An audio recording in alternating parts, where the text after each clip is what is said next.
I feel like the same type of networking skill that you learn in Toronto can be applied in Berlin, and it's so on and so forth in many other cities. Yeah. It's the same, you know, who you know and doing a good job and getting people their photos and listening and communicating. All those things are providing a good product. You know, it gets you work. Hi, we are Thea and Tony, the sisters behind the online magazine sisterMAG. In our podcast sisterMAG Radio, we interview inspiring personalities in Germany and around the world. Hello, dear sisterMAG Radio listeners. It's Thea today in the podcast studio as Tony is taking her turn with vacations. Enjoy your week, Tony, before you come back. I'm very excited about today's podcast guest, Jaclyn Locke, as it was a whirlwind from meeting her the first time to shooting a big partner campaign together. Jaclyn is a Berlin-based advertising and portrait photographer who has worked for a variety of international clients, including Flair magazine, Vogue Japan, Marie Claire, and commercial clients such as Hudson's Bay, Allianz, or Shiseido, and now for sisterMAG. However, as usual, before we get into our interview with Jaclyn, some news from the sisterMAG office, and there's definitely lots going on. I have invited Franzi to talk about some of the big things we are working on right now and how the office is. Hello. Hello, Franzi. So there's a lot going on. As you already mentioned, we have a lot of events, and I think we ourselves are trying to stay classy through all of this and are quite inspired by Grace Kelly right now because she's a big topic in our last issue. Exactly, because the last film was To Catch a Thief with Grace Kelly, and so everyone is going nuts for her style in here. Yeah, we had a jewelry feature on her with some summer accessories, jewelry and scarves, which is super beautiful, and also a hair tutorial. So everyone is trying to get their hair like Grace Kelly, which is not as easy as it looks, but we definitely have a good and easy tutorial from Victoria, which you should check out in the last issue. Yes, that's a really nice one. And then we also have an article on Grace Kelly herself, and I really, really love the illustrations in this one. They're super cute, by Victoria from And Smile Studio. So these are definitely worth looking at as well. Thank you, Franzi. But now let's dive into my interview with Jaclyn Locke, advertising and portrait photographer, originally from Canada, now living in Berlin. We were Instagram acquaintances for quite some time as she is part of the tight-knit Canadian expat community here in Berlin. I loved her pictures on the social network and was even more impressed when she reached out to me and I checked her portfolio. From this first email to a meeting to our first big job together, it only took 1 week. Sometimes things are just moving very fast. In our podcast interview, she tells me more about her background, how she got into photography, and how she learned the ropes as an assistant to other photographers, which challenges she faces as an expat in Berlin, and we close with some of the craziest jobs she had so far, like shooting a Canadian artist for Gucci or portraying Meghan Markle for Canadian magazine Flair.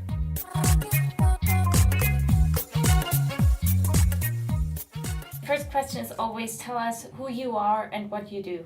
So my name's Jaclyn Locke and I'm a photographer, Canadian photographer living in Germany, and I shoot people and mostly just people, advertising, portraiture, fashion, And so where are you exactly from in Canada? So I'm from Toronto. Mm-hmm. And I grew up in a city outside of Toronto, and then I went to school in Toronto, and got my career started there. And did you study photography, or how did you start your career? Yeah, so I did my media studies degree, and I did a diploma in photography.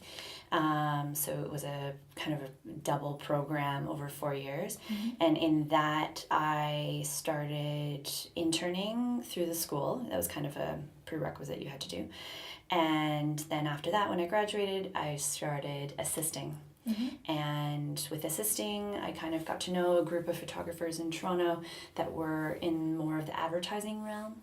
And from there, I actually became a studio manager for one person that I was working a lot with. His name is John Cullen, and he was a portrait and food guy.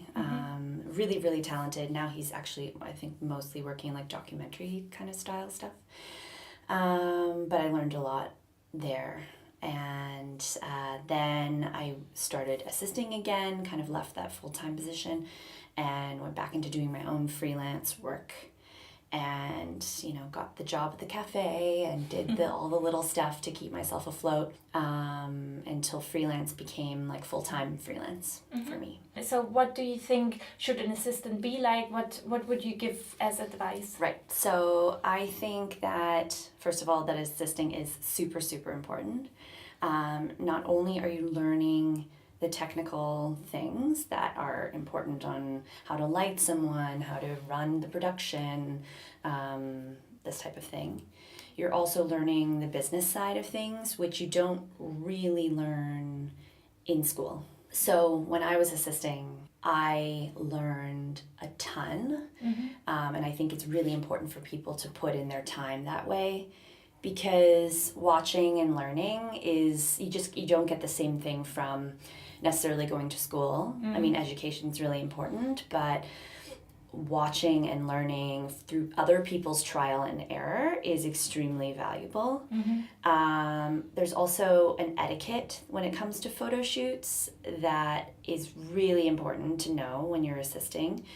You know, it's not just about being polite, but also like how things work. Okay. And if you're an assistant and there's a stylist that's asking questions of the photographer, you're not really answering those questions because you're your photographer's right-hand man. You know, you're there to support the photographer as much as they need.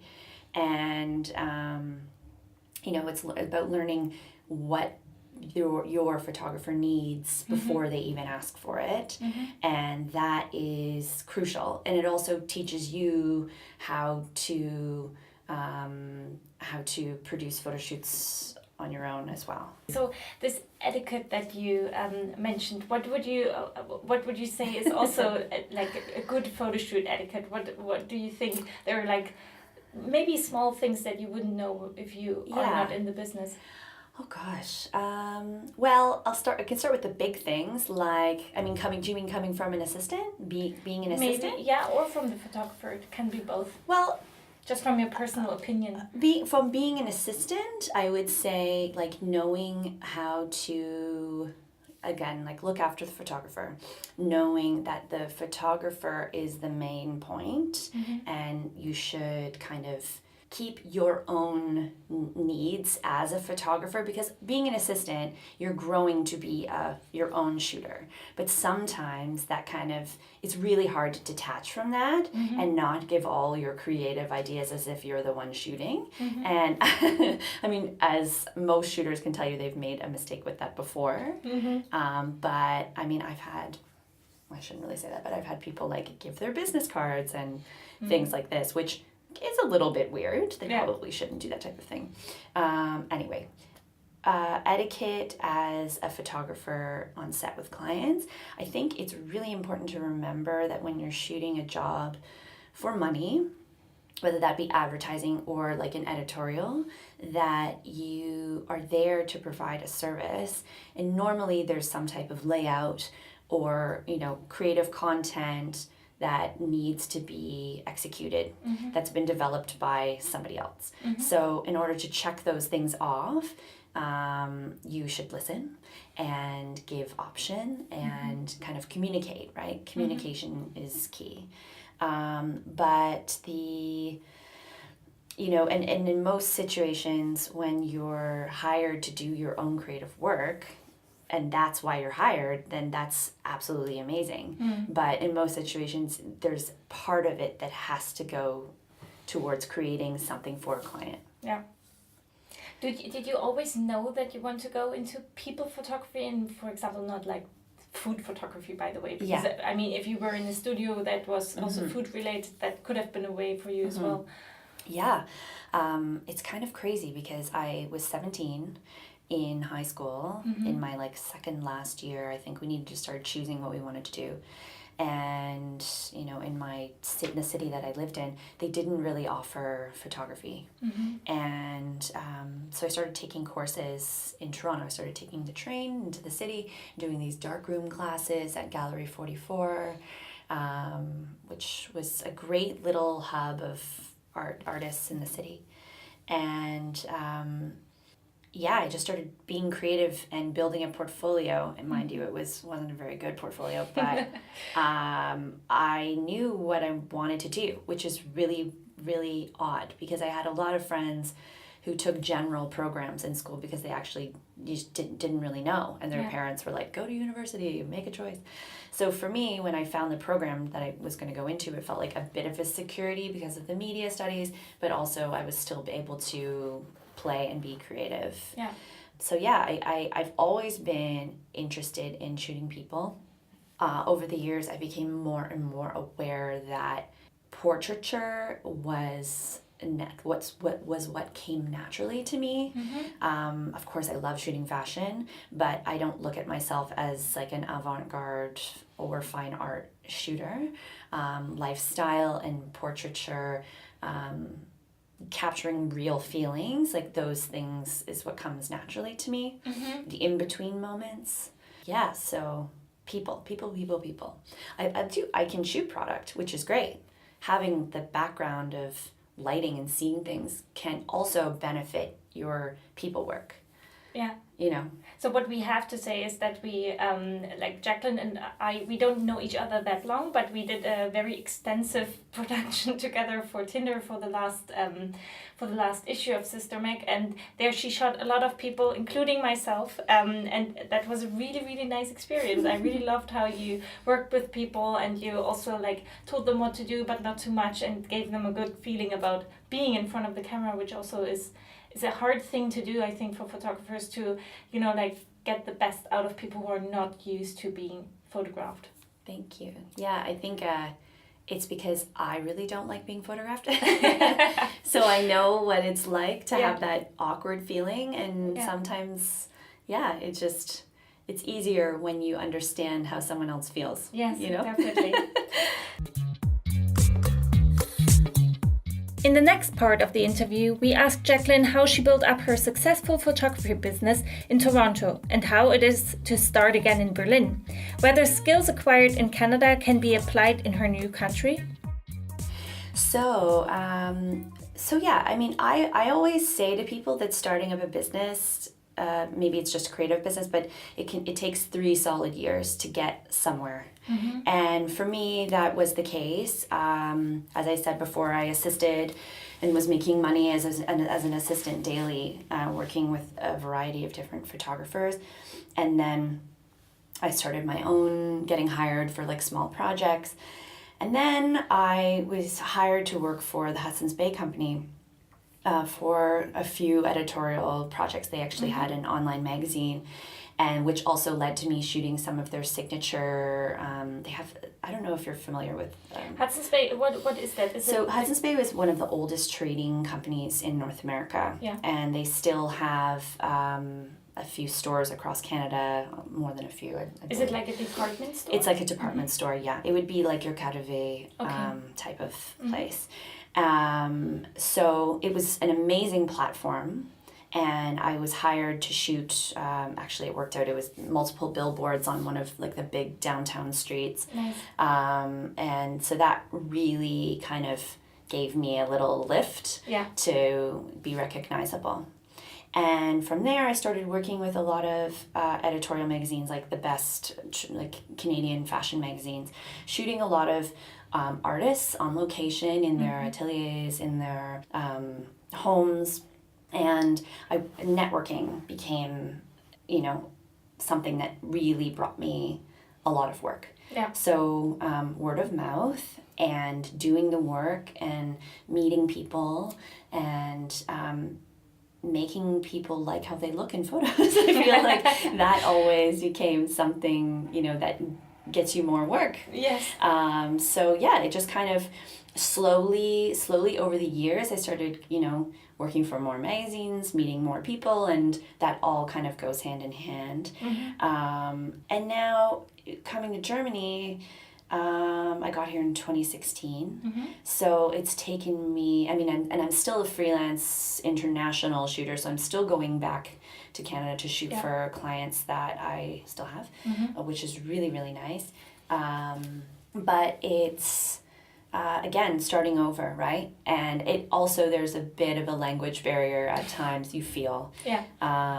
It's such an English-speaking city, Berlin, but across all of Germany, sometimes I feel like you hit a bit of a block there. So I'm working on my German. But the community is really amazing. And I feel like the same type of networking skill that you learn in Toronto can be applied in Berlin. And it's so on and so forth in many other cities. It's the same, you know, who you know and doing a good job and getting people their photos and listening and communicating. All those things are providing a good product, you know, it gets you work.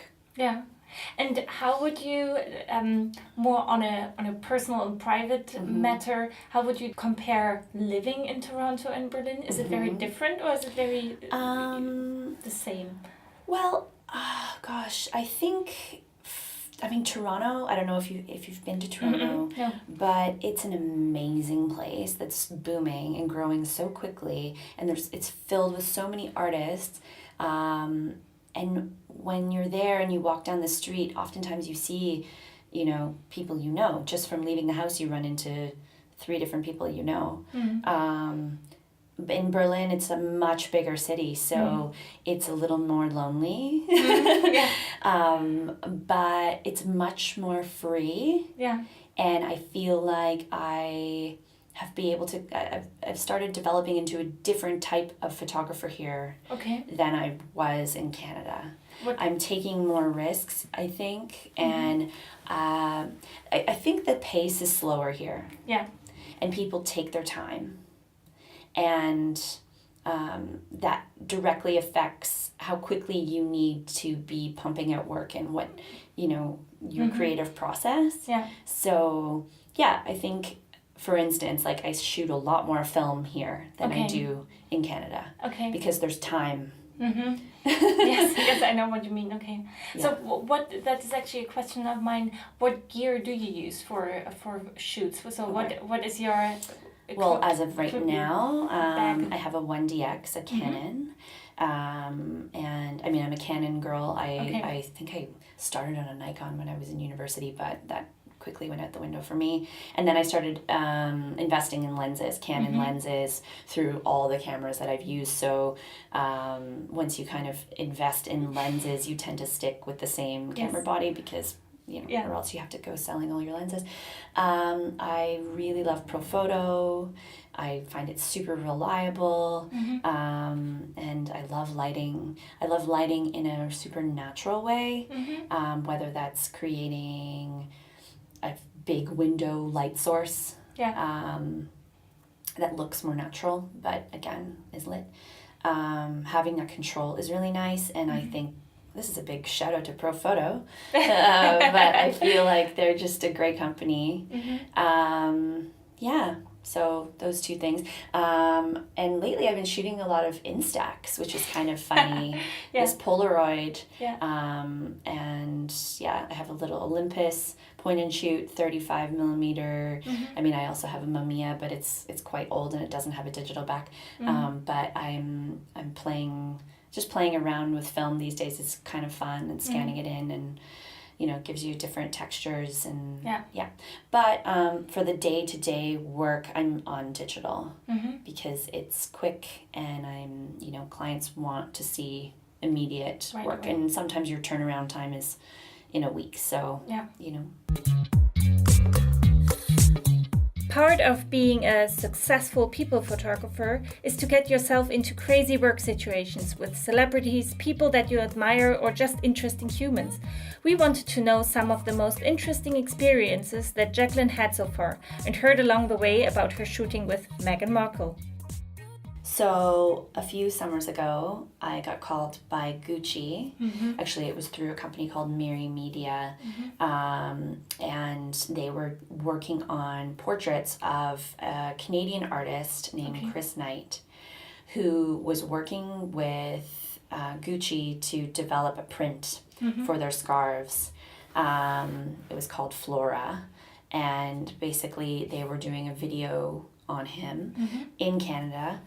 And yeah, they asked me to do all of the portraits of him in his studio, as well as like on location in a few different places. But that came as like a pretty last minute, large job, very exciting, and I mean, so inspiring. So yeah, I ended up being on their .com, like across the front of their website, and I mean, that was a pretty big deal for me. It felt nice. So to say. Yeah, and then, I mean, probably my editorial shoot with Meghan Markle. I was wondering whether I can ask you about that. Yeah, you can ask me about that. Because I mean, it's funny, a lot of people want to ask about that the most, which is funny. Well, it is 2 pictures or so on your website. So when you open JaclynLocke.com, you see Meghan Markle, which is of course all over the world. And I guess people are asking about that. So how did that job come around? So I worked a ton for Flair magazine. They're a Toronto publication, and yeah, I was doing a segment with them called Cooking with Flair, and basically it's where they work with different designers and artists, and we shoot in a home, and it's them with a recipe, and yeah, just being very casual and having a great lifestyle and having a great time. So yeah, that came about, and they said, "Are you familiar with Meghan? We want to feature her for the next issue." And at the time I was, because she was on Suits and shooting Suits in Toronto. And yeah, that's how it came about. But that was before the royal royal engagement. Yeah, way before. Okay. Well, I think probably, actually, I don't know, a year or two, something like this. And yeah, she was fantastic, and the photos are great, and we had a great day, and no complaints on my end, and it ended up that now she's a princess, so it's pretty amazing. And do you feel like a shoot like that has then, did a little curve in your career that people would book you because of that, or not at all? Yeah, I mean, I think recognizable faces are always really great, especially when you're a portrait type shooter. Yeah. Yeah, I mean, it's interesting, the reaction, right? But I have never thought of it as anything weird. I think, people are genuinely just really interested as well. Yeah, I believe that. Yeah. So, and if anything, it gives you experience working with celebrities. Because you need to be ready, and there's not a lot of, they're very tight schedules, so you don't have much time, and you got to get it right, and you owe it to the team that to make it look good, so you have to be prepared. Have you done a lot of celebrity shoots in your life? I've worked on a few, and one interesting time of year in Toronto is the Toronto International Film Festival. And I had a couple days with Women's Wear Daily, where I had to get out there and take shots in hotel suites of people that were in films. Okay. So yeah, that was pretty awesome. Yeah. Yeah. Any other great jobs that you want to talk about? So I was taken by a magazine to the Biennale in Venice, and I was working with Shiseido, an amazing brand. They were just such a dream to work with, and we spent the time in the Biennale just shooting and I love working with beauty brands because they're super fun. And again, like a portrait style thing of different artists, and it's in places like that, like you're seeing so many different interesting people, and I think that's the drive, right? Like, especially being a portrait style shooter, when you meet someone who's like so interesting and captivating, you're immediately thinking, oh my God, I need to take a photo of you. Like, I need you in my book. Yeah. It's super inspiring. Nice. Yeah. So, very last question. Is there any dream job, like thing that you would love to do once in your life? I'd say more like travel stuff. Like, I would love to go to Morocco, and shoot a model on a beach, or any type of more location type of stuff. Yeah. Okay. Yeah. Again, like I've kind of said portrait photographer quite a few times here, but I also shoot a lot of fashion advertising and things too. So any chance to travel and get different textures in your book that you don't have is really beneficial and great. Plus, it's an experience, you know. I think we are at the end of my questions. I definitely think that everyone should check out your portfolio and your photos, because when I looked at them, I was really smitten, not just with Meghan Markle, but with everything else as well. Thank you. I really love the style of your photography. I thought we have to definitely work together. And I'm really happy that we did now and that we will do again. Yes. And thank you so much for taking the time for the podcast. It was her first one and she was a little bit excited for it. And so I'm really glad that we did it. And thank you for taking the time. Thank you for having me. It was really nice. And I'm looking forward to more photo shoots. Definitely. Yeah. Okay.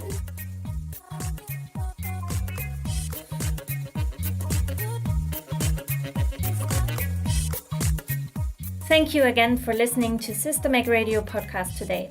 If you enjoyed today's show, we would be delighted about your Apple Podcast or SoundCloud subscription.